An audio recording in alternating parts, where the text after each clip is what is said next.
आज बात करेंगे हम कैमशाफ्ट पोजीशन सेंसर की।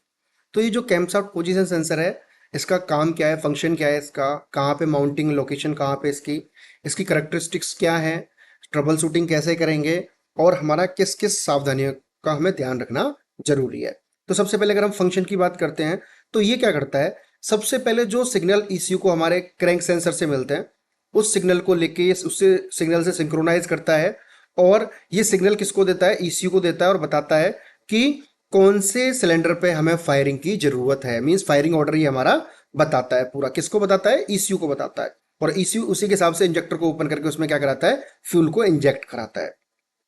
ये जो सेंसर है ये हमारा टाइमिंग गियर की जो कवर है, बॉडी है, उस पर क्या हमारा लोकेटेड रहता है या फिटेड रहता है। अगर मैं बात करता हूँ करेक्टरिस्टिक्स की तो ये हॉल इफेक्ट प्रिंसिपल पे काम करता है। ऑपरेटिंग वोल्टेज सेंसर है तो 5 वोल्ट पे काम करेगा।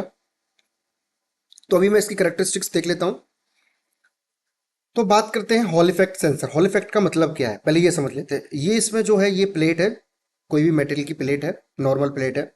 अगर मैं इसको सप्लाई देता हूँ एक साइड से, अगर मैं यहाँ से सप्लाई देता हूँ इसको बैटरी के थ्रू, मान लो 5 वोल्ट अगर मैंने यहाँ पे सप्लाई दिया तो क्या होगा, मेरा जो करंट का जो फ्लो होगा पॉजिटिव टू नेगेटिव होगा। तो ये पॉजिटिव है और ये ऐसे करके नॉर्मल हमारा क्या रहेगा, करंट फ्लो होता रहेगा। बट जब कोई भी मैग्नेट में इसके पास लेके आता हूँ, जब मैं मैग्नेट इसके पास लेके आया तो क्या हुआ, जो ये चार्ज हैं, पॉजिटिव और नेगेटिव जो चार्ज हैं, तो क्या होगा, ये चार्ज क्या है हमारे डिफ्लेक्ट होना स्टार्ट हो जाएगा। और ये क्या इमीडिएटली डिफ्लेक्ट होना स्टार्ट होगा।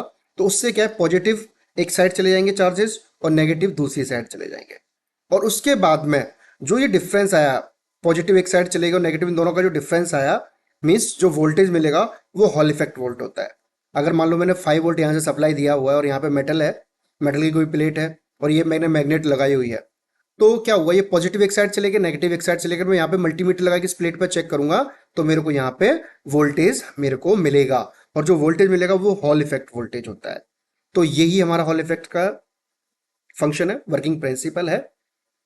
अब आगे देखते हैं, अगर मेरे ये डीटीसी कोड आ रहे हैं, पी कोड जिसको बोलते हैं, डायग्नोस्टिक ट्रबल कोड भी बोल देते हैं, एरर कोड भी बोल देते हैं, कौन कौन से, P001B-00, P0340-31, P0341-29, P0335-31, P0336-29। अगर ये डीटीसी कोड अगर मेरे क्लस्टर मीटर में आ रहे हैं, मेरी डॉट मैट्रिक्स डिस्प्ले में आ रहे हैं, तो मेरे को पता होना चाहिए कि ये किससे रिलेटेड है, कैम सेंसर। तो मेरे को क्या करना है, कैम सेंसर को डायग्नोस करना है, ट्रबल शूट करना है, कोई प्रॉब्लम है भी है या नहीं भी है। वो कैसे करेंगे, ये हमारा जो कैम सेंसर है, जिसका इलेक्ट्रिक सर्किट है, ये क्या है, ये हमारा जो ईसीयू है, ईसीयू का ए साइड का कपलर है, ये हमारा क्या है, सेंसर है। और ये जो यहाँ पे जो दिया हुआ है, ये मेरा क्या है, ये मेरा जो सेंसर में कपलर लगेगा ये इसका कपलर है। अगर मैं बात करता हूँ इलेक्ट्रिक सर्किट की, तो सबसे पहले बात करेंगे कलर कोडिंग की। 0.5B-BR, 0.5 डाया का वायर है, ब्लैक कलर का वायर है, ब्राउन कलर की ट्रेसिंग लाइन है। तो that means black is a base colour, brown is a trace colour. 0.5 dia का वायर है, ब्राउन कलर का वायर है, 0.5 डाया का वायर है, ग्रीन कलर का वायर है। अगर मैं बात करता हूँ कंटिन्यूटी टेस्ट की, तो ये कंटिन्यूटी क्या है, मल्टीमीटर को कंटिन्यूटी पे सेट करूंगा, ये मल्टीमीटर को कंटिन्यूटी पे टेस्ट करूंगा। जो सिग्नल मतलब मीन सिंबल ये है कंटिन्यूटी का, और इग्निशन को क्या करूंगा, मशीन के को ऑफ कर दूंगा। अगर मैं पिन नंबर 1 से 103 पे लगाऊंगा, मीन्स अगर ये पिन नंबर 1 है यहाँ से और इसकी 103 पे लगाऊंगा, एक 103 कहाँ होगी, यहाँ के समथिंग होगी। अगर इन दोनों को लगाऊंगा तो बीप मिलेगा मेरे को, साउंड बीप आएगा मल्टीमीटर के थ्रू। या फिर मैं 2 से 82 लगाऊंगा तो भी बीप साउंड आएगा। या फिर 3 से 104 मीन्स 104 पे लगाऊंगा तो भी बीप साउंड आएगा। तो ये क्या, ये हमारी अगर कंटिन्यूटी जो टेस्ट कर रही है, वायरिंग टेस्ट कर रहे हैं, जो हमारी ईसीयू के कपलर से और हमारे सेंसर के कपलर तक आ रही है, उन दोनों के बीच में जो वायरिंग है उसको चेक कर रही है सही भी है या नहीं है। अगर ये मेरी वायरिंग प्रॉपर है, ओके है, मीन्स बीप साउंड आ रहा है, उसके बाद हम वोल्टेज टेस्ट कर सकते हैं। वोल्टेज कैसे चेक करेंगे, वोल्टेज चेक करने में सबसे पहले मल्टीमीटर को वोल्ट पे जाके सेट करेंगे। उसके बाद में मशीन का जो है इग्निशन ऑन करेंगे, मीन्स अपनी जो मशीन है, क्रेन है, उसका इग्निशन ऑन करेंगे। अगर मैं पिन नंबर 1 पे रेड वायर लगाऊंगा, तो ये यहाँ पे मैंने क्या किया हुआ है, पिन नंबर 1 पे रेड लगा दिया, और जो ब्लैक वाला वायर है मल्टीमीटर का, मीन्स ब्लैक वाला जो पिन है उसको मैं ग्राउंड कर दिया। अगर मैंने उसको ग्राउंड कर दिया, कितना मेरा आना चाहिए आउटपुट? 3.5 टू 5 वोल्ट आना चाहिए, बट आ कितना रहा है? 005। दैट मीन्स ये मेरा ओके है।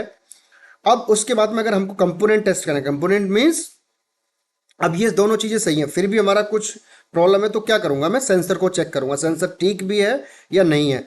तो क्या करूंगा? रेजिस्टेंस पे उसको सेट करूंगा मल्टीमीटर को, ये रेजिस्टेंस का सिंबल है। इग्निशियन को ऑफ करूंगा मशीन के को, और इसके पिन 1 और पिन 2 पे अगर मैं मल्टीमीटर लगा की पिंस लगाऊंगा तो मेरे को 860 ओम प्लस माइनस 10%, मीन्स 10% ऊपर नीचे हो सकता है, ये हमारा आउटपुट यहाँ पे आना चाहिए।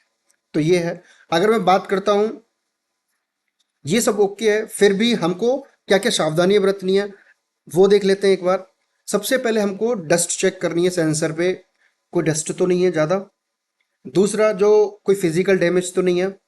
तीसरा, जो कपलर हमने डाला हुआ है वो कपलर फिट अच्छे से है भी है या नहीं है, पुल बैक तो नहीं मार रहा है वो। टॉर्क जो दे रखा है वो सेंसर का, जो बोल्टिंग का जो टॉर्क है वो प्रॉपर है या नहीं है। और जो हमारा कैम शाफ्ट सेंसर और कैम शाफ्ट का जो टूथ है उसके बीच में जो गैप होना चाहिए वो हमारा कितना होना चाहिए? 0.2 से 1.8 mm होना चाहिए। तो ये हमारा आज किसके बारे में था? कैम शाफ्ट पोजीशन सेंसर के बारे में।